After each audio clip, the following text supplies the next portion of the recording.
Porque as pessoas desistem dos sonhos antes mesmo de começar. Por quê?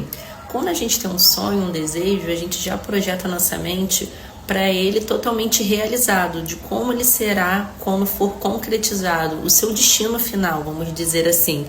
Então, quando a gente depara com a nossa realidade, a gente começa a se questionar, porque a maioria dos casos nós achamos que estamos muito longe daquele sonho ou que é algo muito inalcançável e duvidamos da nossa capacidade.